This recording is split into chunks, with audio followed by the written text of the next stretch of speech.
விருதுநகர் மாவட்டம் ராஜபாளையம் ஸ்ரீ மீனாட்சியம்மன் சொக்கநாதர் தெப்ப உற்சவம்.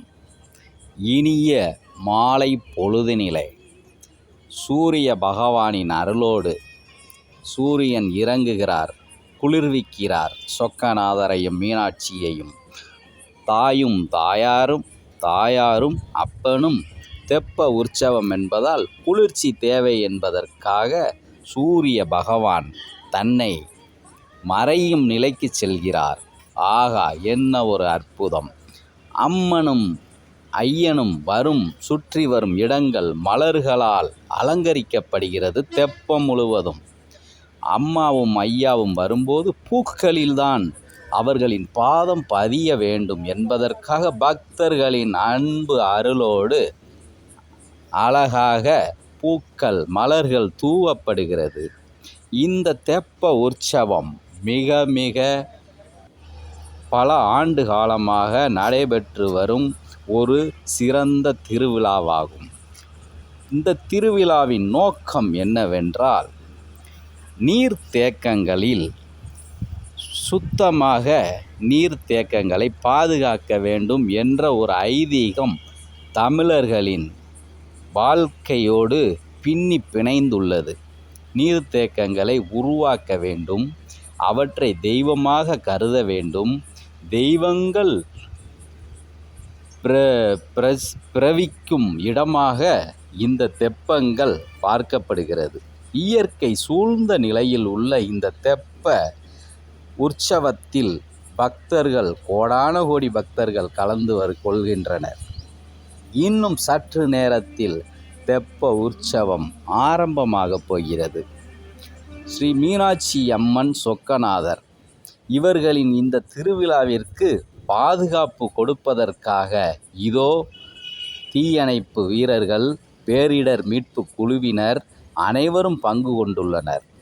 இந்த நிகழ்ச்சி முழுவதும் ராம்கோ குரூப்ஸ் மூலம் நடத்தப்படுகிறது. என்றுமே இறைப்பணியில் தங்களை இணைத்து கொள்ளும் ராம்கோ குரூப்ஸை தமிழக மக்கள் மட்டுமல்ல, உலகமே போற்றி வருகிறது. ஏனென்றால் இதில் அர்ப்பணிப்பு இருந்தால் மட்டுமே இவை செயல்படுத்தப்படும் என்பது சான்றோர் வாக்கு. இந்த தெப்ப உற்சவத்திற்காக பாருங்கள், வான வேடிக்கை நடத்துவதற்காக வந்து இறங்கியுள்ளன. இறைவன் வந்து விட்டார், இதோ தனது உற்சவத்தை ஆரம்பித்து விட்டார் என்று மக்களுக்கு தெரியப்படுத்துவதற்காக இந்த வெடிகள், வான வேடிக்கைகள் மூலம் தெரியப்படுத்துவதற்காக தயார்படுத்தி வருகின்றனர். வான வேடிக்கை இல்லாத திருவிழா ஒன்றுமே இருப்பதற்கு வாய்ப்பு இல்லை. இந்த மலர் மெத்தையில் தவழ்ந்து வருவார் அன்னை மீனாட்சியும் ஐயா சொக்கநாதரும். ஒரு முறை மீனாட்சி திருக்கல்யாணம் கைலாயத்தில் நடக்கும் பொழுது கோடான கோடி தேவர்களும் கைலாயத்தில் கூடிவிட்டனர். அதன் பொருட்டு உலகம் சமநிலையின்றி ஒரு புறமாக சாய்ந்தது. அப்போது சிவபெருமான் உலகம் சமநிலையில் இருக்க வேண்டும் என்பதற்காக அகத்திய முனிவரிடம் தென் பகுதியை நோக்கி தாங்கள் செல்லுங்கள், ஏனென்றால் கைலாயம் இருப்பது வடக்கு, அங்குதான் மீனாட்சி அம்மனுக்கும் சொக்கநாதருக்கும் திருமணம், நீங்கள் செல்ல வேண்டும் தென் திசை நோக்கி என்று கூறினார். ஏனென்றால் அகத்திய பெருமான் அவர் வரும்பொழுது இந்த பூமி சமநிலையில் இருக்கும் என்பது சிவனின் எண்ணம். அதற்காகவே அகத்திய மாமுனிவர் தென் திசை நோக்கி நடந்து வந்தார். இருந்தாலும் அகத்திய மாமுனிவருக்கு ஐயன் அம்மையின் திருமணத்தை பார்க்க முடியவில்லையே என்ற ஒரு எண்ணம் அவருக்கு பெரும் வேதனையை கொடுத்தது. அப்போது சிவலிங்கத்தில் தனது பிரார்த்தனையை வைத்தார். அப்பா, எனக்கு உங்கள் திருமணத்தை பார்க்கும் பாக்கியம் இல்லையா என்று. அப்போது சிவன் அகத்தியர் அந்த லிங்கத்தின் மீது முட்டி அழுதார். அப்போது அந்த இடத்தில் ஒரு சிறு துளை ஏற்பட்டது. அந்த துளையின் வழியாக அகத்தியர் அம்மை அப்பன் திருமணத்தை கண்டு ரசித்தார். அந்த அளவிற்கு சிவன் ஒருவரையும் சோதிப்பது கிடையாது. தனது பக்தர்களுக்கு வேண்டிய அருளை வாரி வழங்குபவர். இதோ கிளம்பிவிட்டார் மீனாட்சி அம்மனும் சொக்கநாதரும் தெப்பத் திருவிழாவில். பாருங்கள், கண்கொள்ளா காட்சி.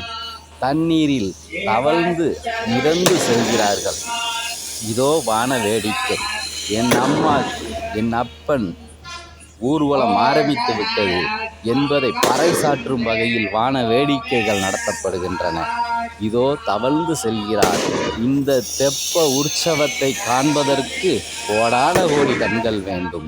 இந்த மாலை மங்கிய பொழுது, இனிய இரவு ஆரம்பிக்கும் மாலை பொழுது, இந்த நேரத்தில் இதை காண்பதற்கு கண்கொள்ளா காட்சியாக உள்ளது.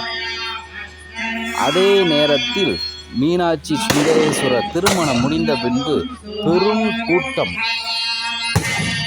33 தேவர்களும் கூடிய கூட்டம் அங்கு. அப்போது பூதகணம் ஒன்றுக்கு சரியான பசி. அந்த பசியின் காரணமாக பூதகணத்திற்கு தண்ணீர் அதிகப்படியாக தேவைப்பட்டது. அப்போது சிவனிடம் சென்று முறையிட்டார் பூதம். அதற்கு சிவன் ஒரு இடத்திற்கு அழைத்து சென்று, உனது கை வை என்றார். கையை வைத்தார் பூதம். வைத்தவுடன் அந்த இடத்தில் நீர் பீச்சி கொண்டு அடித்தது. அந்த ஆற்றை தான் இன்றும் நாம் வைகை என்று கூறி வருகிறோம். அந்த அளவிற்கு சொக்கநாதர்